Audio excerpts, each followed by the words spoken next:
ओम शांति। इस महीने में हमको पुरुषार्थ करना है स्वयं को समेटने का। समेटना कैसे है, समेटना कहाँ से है? जब समय विस्तार की ओर जा रहा है और विस्तार से विनाश की ओर जा रहा है, ऐसे समय पर हमें उन बातों के विस्तार में नहीं जाना है जहां हमारा कल्याण ना हो। ज़्यादातर ही होता है कि आत्माएं उन चीज़ों में उलझ चुकी हैं जिससे उनके पुरुषार्थ का, उनकी स्वोन्नति का कोई ताल्लुक नहीं होता, और बार बार बाबा की मूल्य चलती हैं, बच्चे तुम्हें व्यर्थ को समाप्त करना है। इस बार जब बाबा की मूल्य चली, तुम समर्थ हो, समर्थ संकल्पों की रचना करो, व्यर्थ के नहीं। जैसे दुनिया में लोग गुड़िया की पूजा करते हैं, मूर्ति बनाते हैं, पूजा करते हैं, फिर डुबो देते हैं, वैसे मन से अनेक रचनाएं हम रचते हैं, कुछ अनुमान पाल लेते हैं। मैंने एक लेख लिखा था, लाल बुझक्कड़ चाचा, वो लेख है ज्ञान सूर्य में, किताब में है। लाल बुझक्कड़ माना अनुमान। सीधी सी घटना थी, एक हाथी रात को निकल गया गांव के बीच से, उसके पांव के बड़े बड़े चिन्ह बन गए। सेकेंड डे उस चिन्ह को गांव के लोगों ने पूछा, ये किसका निशान है? तो कितना शानदार जवाब दिया लाल बुझक्कड़ चाचा ने कि कोई हिरण ने पैर में चक्की बांधकर वहां से चलते हुए गया है, इसलिए उसके निशान ऐसे बने हैं। तो अनुमान जो होता है, अनुमान और शंका, ये चीजें मन को बहुत विस्तार में ले जाती हैं, जबकि इसका हकीकत से कोई ताल्लुक नहीं होता। कोई हिरण चक्की बांध के नहीं चल सकता, ठीक है, लेकिन अनुमान ऐसा करा देता है, ऐसा करा देता है। तो इस अनुमान के विस्तार के, शंका के विस्तार के, संदेह के विस्तार से स्वयं को हटाना, ये बहुत अपने आप में समेटना है। तो हम स्वयं को समेटते चलेंगे 3 स्टेप में। एक है मनसा में, दूसरा है वाचा में, और तीसरा है कर्मणा में। 3 स्थितियों से स्वयं को समेटेंगे। मन को समेटेंगे। सबसे पहला कौन सा है? मन। मन को समेटने के लिए सबसे पहले मन को देह से समेटना होगा। देह के विस्तार में आत्मा फंसी हुई है, बार बार दिन में दर्पण देखती है, देख तो मेरी आंखें से काला काला है क्या? मेरा चेहरा ठीक दिख रहा है? क्रीम लगा है? गोरा हुआ? 3 महीने से हल्दी चंदन लगा दी थी, अभी तक कुछ हुआ नहीं। कोई क्रीम आता है क्या चेहरा गोरा हो जाए? देख मेरा पेट निकल रहा है क्या? मैं मोटा हूं कि पतला हूं? बॉडी कॉन्शियस, ये तो बहुत ऊपर की चीज है। इससे नीचे की चीज में आत्मा उलझी हुई है। देह का बहुत विस्तार होता है, देह की बहुत सारी चीजों में आत्मा उलझ रही है। तो देह से डिटैच करना, बाबा ने पहला योग अभ्यास सिखाया संसार में आकर के कि बच्चे तुम एक आत्मा हो, तुम्हें इस देह से अलग हो जाना है। क्योंकि सतयुग में और त्रेता में ध्यान देने योग्य बात यही चीज है, सतयुग में 5 विकार नहीं होते, त्रेता में भी नहीं होते, न माया का राज्य है। उसके बाद भी आत्माओं की कला कम होती है, आत्माओं की शक्तियां कम होती जाती हैं, आत्मा नीचे आती है, ऊपर नहीं जाती है। क्यों नीचे आती है? ऊपर जाना चाहिए ना भाई। जब देवता नहीं है, रावण नहीं है, वहां 5 विकार नहीं है, बुराइयां नहीं है, गंदगी नहीं किसी प्रकार की, ना नौकरी है, ना टेंशन है, तो उसके बाद भी आत्मा नीचे आती है। क्यों आती है? देह से अटैच होती है। देह से अटैच होते ही आत्मा की शक्तियां कम होती हैं, और देह से डिटैच होते ही आत्मा की शक्तियां बढ़ती हैं। इसलिए अगर हमको विस्तार में जाने से हटाना है खुद को, तो पहले देह से डिटैच करना होगा। जैसे जैसे आत्मा योग अभ्यास, निराकार का अभ्यास करती है, डिटैच होने के 2 स्टेप हैं। पहले स्टेप में योग में अनुभव करना कि मैं आत्मा इस शरीर से न्यारी चैतन्य शक्ति हूं, विजुअलाइजेशन, फीलिंग, मैं अभ्यास कर रहा हूं कि मैं आत्मा हूं, ज्योति स्वरूप हूं, इस देह से अलग हूं। यह अभ्यास भी हमको देह से अलग करने में हेल्प करती है। बार बार अपने चैतन्य स्वरूप को देखना, अपने सत्य स्वरूप को देखना। बाबा की एक मूल्य चली थी, अपने सत्य स्वरूप की पालना करो। सत्य स्वरूप है ज्योति स्वरूप, मैं आत्मा ज्योति स्वरूप हूं। इस स्वरूप को देखने से इसकी पालना होती है। हमने 3 महीने से देखा ही नहीं है कि मैं आत्मा निराकार हूं, तो योग अनुभूति कैसे होगी? ये देखना भी पड़ता है, देखने की प्रैक्टिस भी चाहिए कि आत्मा खुद निराकार है, तब दूसरों को आत्मिक दृष्टि से देख पाएंगे। तो पहले तो योग में बैठ के देखना कि मैं आत्मा अलग हूं, सही अलग है।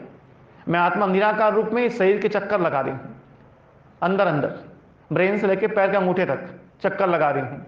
मैं आत्मा इस शरीर से बाहर निकल के इस शरीर का चक्कर लगा रही हूं। मैं आत्मा इस शरीर से बाहर निकल के इस कमरे का चक्कर लगा रही हूं। मैं आत्मा इस शरीर से बाहर निकल के परमधाम का चक्कर लगा के वापस आ रही हूं। ऐसे मुझे आश्चर्यपन की प्रैक्टिस करनी होगी जो मुझे देह से डिटैच करेगा। ये पहली है। दूसरा, आत्मा वो कर्म न करे जो उसे देह से बांधे। देह से बांधे, ये भी डिटैच होता है। ये कर्म से डिटैच होने में आता है, लेकिन फिर मैं आपको यहां टच कर देता हूं थोड़ा सा।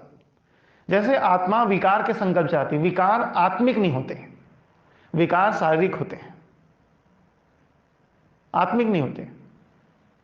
आत्मा की स्थिति में कैसे आत्मा विकार में जा सकती है और कैसे विकार से अटैच हो सकती है? आत्मा शारीरिक तरीके से विकार से अटैच होती है। तो कोई भी ऐसा कर्म जो देह से बांधे, जैसे बदला लेना है, तो कोई आत्मिक रूप में बदला कैसे लेगा बेचारा? बदला शारीरिक रूप से लिया जाता है। हम शारीरिक तरीके से कष्ट पाते हैं और शारीरिक तरीके से कष्ट देने को सोचते भी हैं कि यहां पे एक तो गड्ढा खोदा जाए, वो आके जब उसमें गिरे धड़ाम से, उसके मुंह से आ निकले तब मजा आए। लगा दो यहां गेट के सामने एक लकड़ी, वो घुस ना सके। ऐसे जो है थोड़ा सा करते हैं तरीका अपना अपना परेशान करने का। तो शारीरिक तरीके से बदला लेना भी हमको देह की ओर बांधता है। स्वाद, स्वाद, टेस्ट देह से बांधता है, देह की ओर खींचता है, बांधता है आपको शरीर की ओर। तो ये जो चीजें हैं कुछ, इस पर और आप चिंतन करना, मुझे आगे लेने से बढ़ रहा हूं मैं। ये सब चीजें देह से बांध रही हैं, मन को इसे डिटैच करना है। तो पहला तो है अशरीरपन की प्रैक्टिस। अब वो कर्म जो मुझे देह से बांधे हटाना है, दुनियारा बनने के लिए देह से अलग होने की प्रैक्टिस पहला है। सेकंड है पदार्थों के आकर्षण से मुक्त होना। पदार्थों के आकर्षण से मुक्त होना, कपड़ा लत्ता, जूता, चप्पल, शैम्पू। हम एक पर्टिकुलर वाला शैम्पू लगाते हैं, कौन सा? डब। हम लोग को बाद में पता चलता है कि शैम्पू में भी 2-3 प्रकार होते हैं, ठीक है। डब अलग है, बप अलग है, ऐसे हम लोग को नहीं मालूम था, अब थोड़ा सा जानकारी हुई। हम लोग तो जाके दुकान में बोलते शैम्पू दे दो, वो भी मेरे ख्याल 3-4 महीने मेकअप में लगाते थे जब कटिंग कटवा के आते हैं तो, ठीक है। वो भी नहीं तो साबुन, निरमा साबुन से धुलाई कर दिया करते, तब पता चला बाद में कि डब होता है, बप होता है, ऐसे अलग अलग शैम्पू होता है, ठीक है। तो ये देह के पदार्थ है जो बार बार देह को बांधते हैं अपनी ओर, देह की ओर खींचते हैं। इन चीजों से समेटते चलो, अपनी आवश्यकताओं को कम से कम करो। तो इच्छाओं का तो स्थान ही नहीं रह गया, इच्छाओं का स्थान ही रह गया। आवश्यकताओं को ही कम करना, जितने में काम चल जाए वो करो। एक विद्वान पुरुष ट्रेन में बैठे हैं, ट्रेन में एक माता जी बैठी हैं। माता जी ने बाल में गजरा लगाया हुआ है, मोंगरे का, विनोबा भावे। उन्होंने माता जी से पूछा, आपको ये गजरा दिखता है? सुने रंजिता, बाल में गजरा लगाए हैं, उन्हें पूछा आपको ये गजरा दिखता है? दिखता है क्या? पीछे लगाते हैं तो लगाए किस लिए?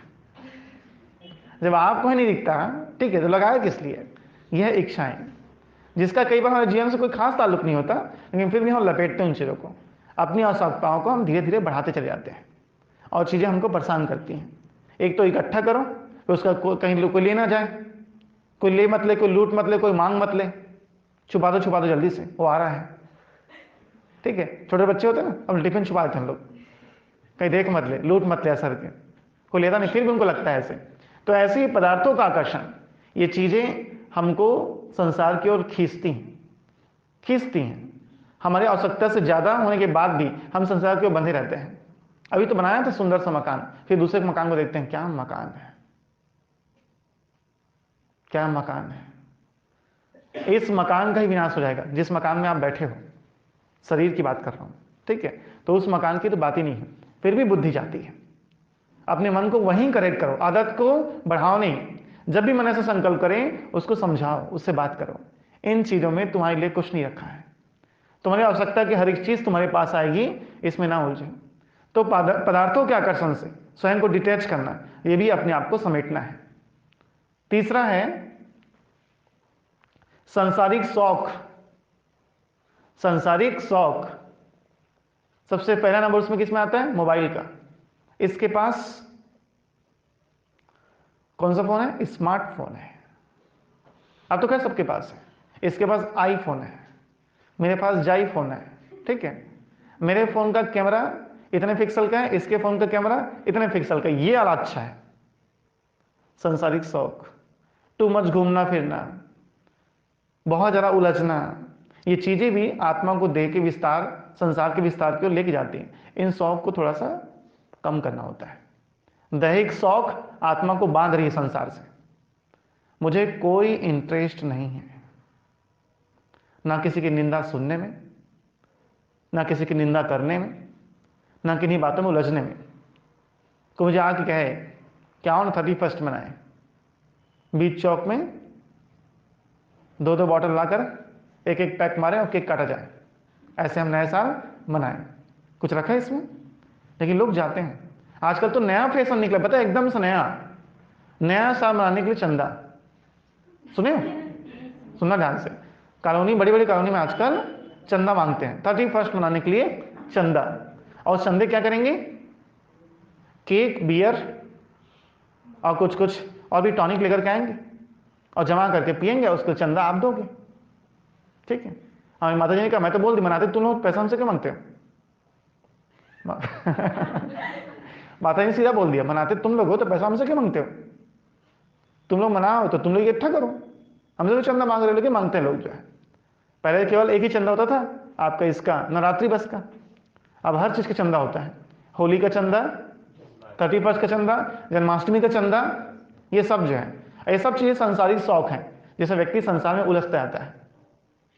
और चौथा है लक्ष्य के अनुरूप संकल्प ना करना, ठीक है। ये भी संसार से हमको बांधता है। हमें संकल्प करना है लक्ष्य के अनुरूप। मेरा लक्ष्य क्या है? कर्मातीत होना। मेरा लक्ष्य है लक्ष्मीनारायण बनना। मेरा लक्ष्य है फरिश्ता बनना। अब उसके अनुरूप अगर संकल्प होंगे तो मेरा मन इस संसार से खुद ब खुद समेटता जाएगा। जैसे लंबा काल मैंने इसकी प्रैक्टिस की थी, आप भी करके देखो। सुबह उठ के आपका अमृत विलय योग के बाद, अमृत विलय नहीं करता था मैं उसको, अमृत विलय के बाद मैं देखता था कि ये देह नष्ट हो चुका है, इसकी अंतिम यात्रा चल रही है, चिता में जलाई जा रही है। ये चीजें हमको ऑटोमेटिक संसार से डिटैच करता था और उन चीजों से रोकता था जो बुरी चीजें हैं, जो बुरी चीजें हैं। तो लक्ष्य के अनुरूप संकल्प करो। अगर मुझे याद है मुझे जाना है संसार छोड़ के, इस संसार में उलझेंगे नहीं, लेकिन बुद्धि उलझ रही है क्योंकि हमें दिन में केवल 1 घंटा जब मुरली क्लास चलती है उस समय हमको आता है, अरे मेरे को तो फरिश्ता बनना है, फरिश्ता बनना है। एक इंग्लिश क्लास में एक भाई ने पूछा, इंजीनियर था वो, आपके जीवन का लक्ष्य क्या है? सब बीके बैठे, सारे लोग बीके थे। किसी ने कहा डॉक्टर, किसी ने कहा आईपीएस, किसी ने और, किसी ने नहीं कहा लक्ष्मीनारायण या अष्टरतन। उसने बोला भी आप में से किसी ने नहीं कहा ना सर। तब याद आया, अरे हमारा तो लक्ष्य है ना लक्ष्मीनारायण बनना।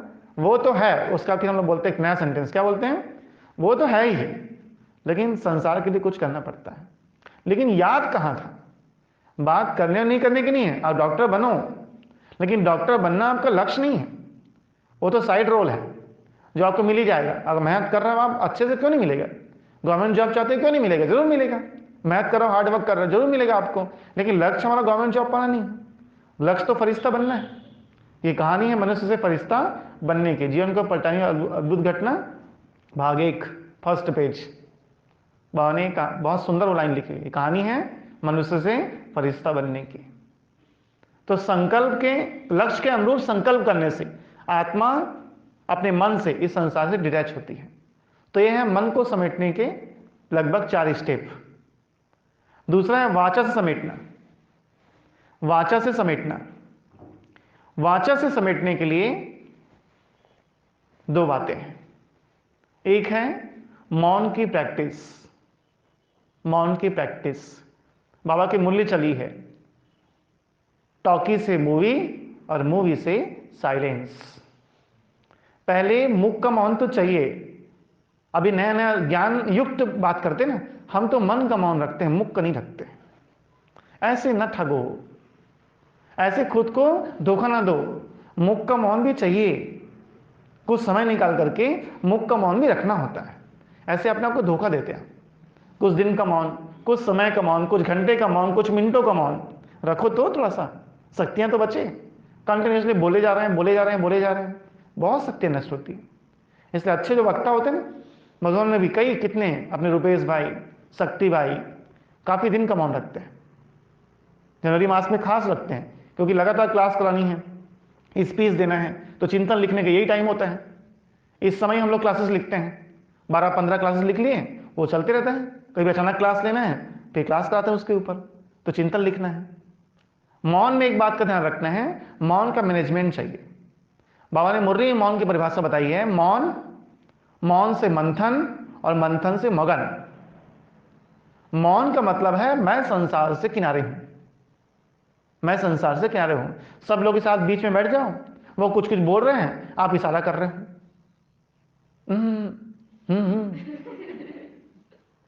ये वाला नहीं, वो वाला। ऐसे मौन का मतलब नहीं होता है।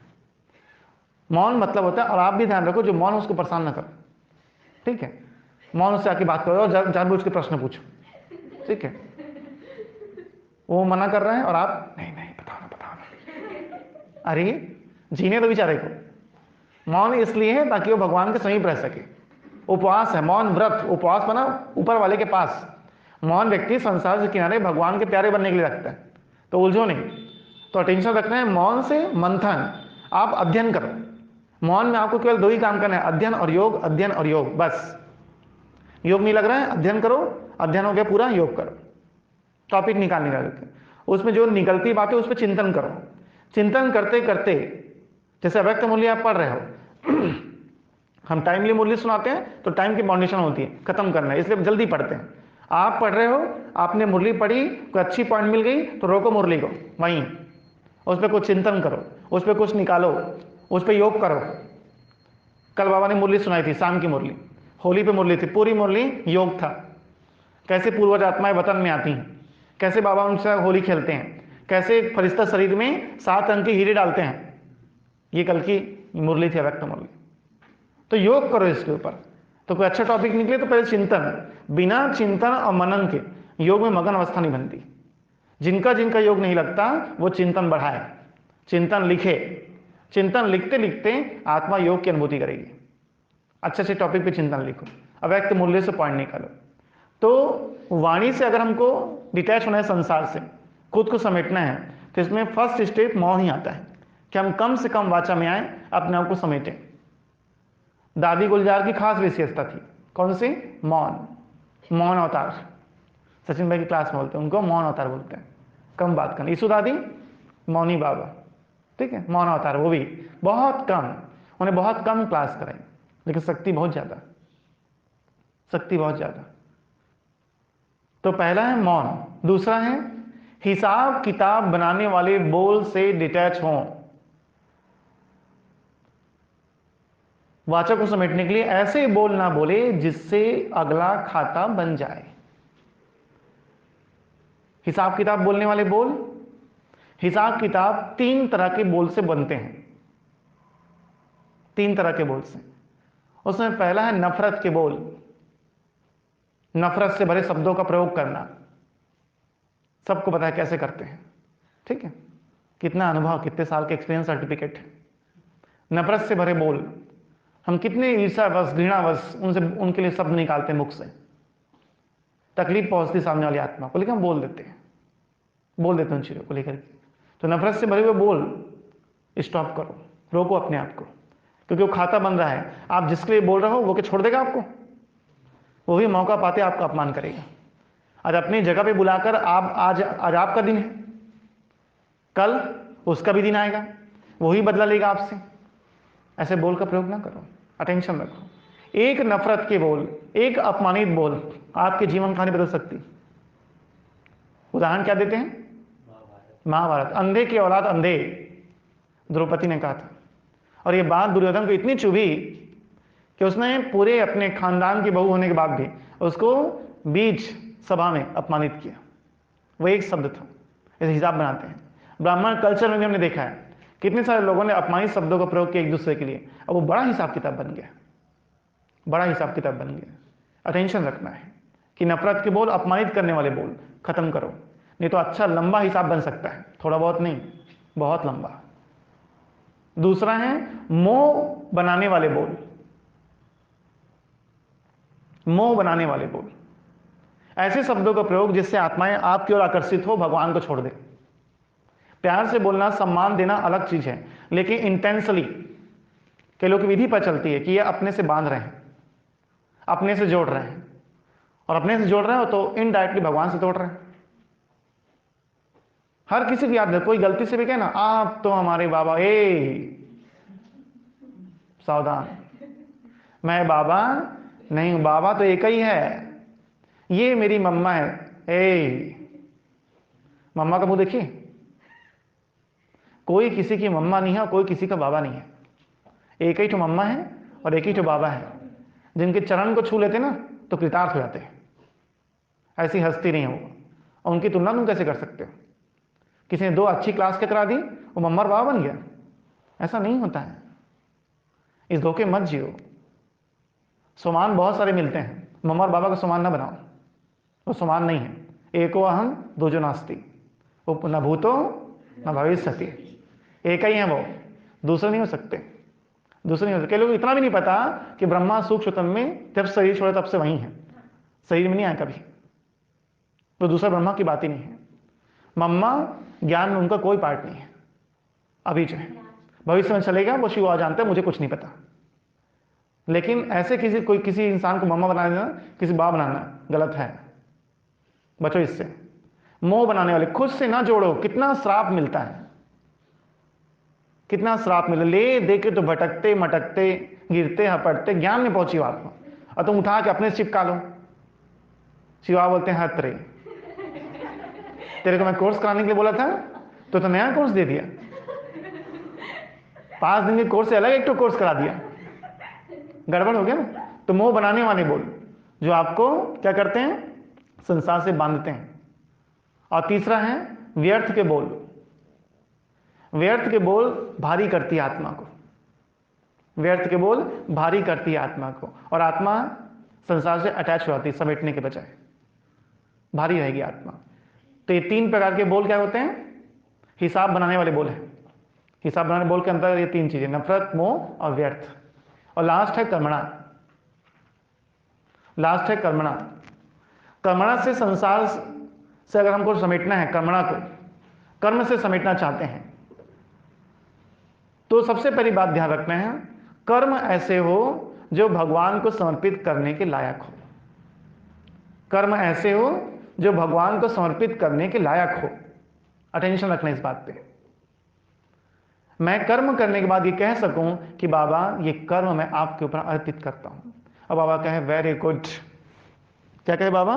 Very good. ऐसे नहीं कितना घटिया, किसी को रटारट मार के आए, बाबा ये कर्म मैं आपके ऊपर समर्पित करता हूं, बोले वापस लो अपना, तुम ही रखो। अब इसी बात को ध्यान रखना, ये मुझे अपने हर कर्म भगवान को समर्पित करने हैं, और समर्पित करने के लायक होने चाहिए, तब होंगे।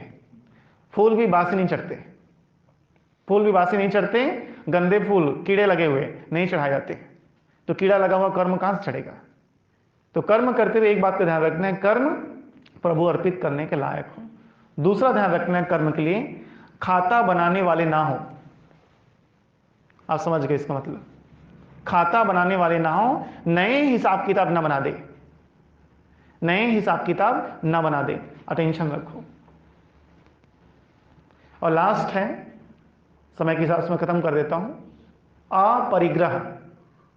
अपरिग्रह माना इकट्ठा ना करना। सन्यासियों के लिए खास ये धर्म होता है कि कोई भी सन्यासी आत्मा, ठीक है, वो धन साधन इकट्ठा नहीं करती है।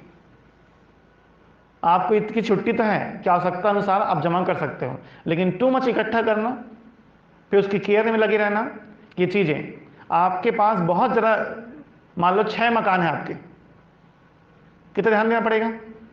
अगर फोन आया कि आपके वो वाले मकान में लोग कब्जा कर रहे हैं, अरे बाप रे, रात का नींद खत्म, फिर कोर्ट केस चालू हो गया, उसमें आप डर जा रहे हो, उतने में दूसरा मकान में कोई कब्जा कर लिया, तो टू मच हो गया ना वो चीजें। तो थोड़ा सा चीज हमको डिस्टर्ब करती हैं, तो बहुत ज़्यादा इकट्ठा करने की प्रवृत्ति अब नहीं रखनी है, वरना वो चीजें आपको संसार से बांधेंगी। तो ये लगभग 3 चीजें हैं, मनसा वाचा कर्मणा। इन 3 चीजों से हमको स्वयं को इस संसार से समेटना है, उसकी विधि हमने अभी जानी। फिलहाल आपके लिए होमवर्क ये है कि आप सभी मौन बढ़ाएं, सबको अपना मौन रखना है।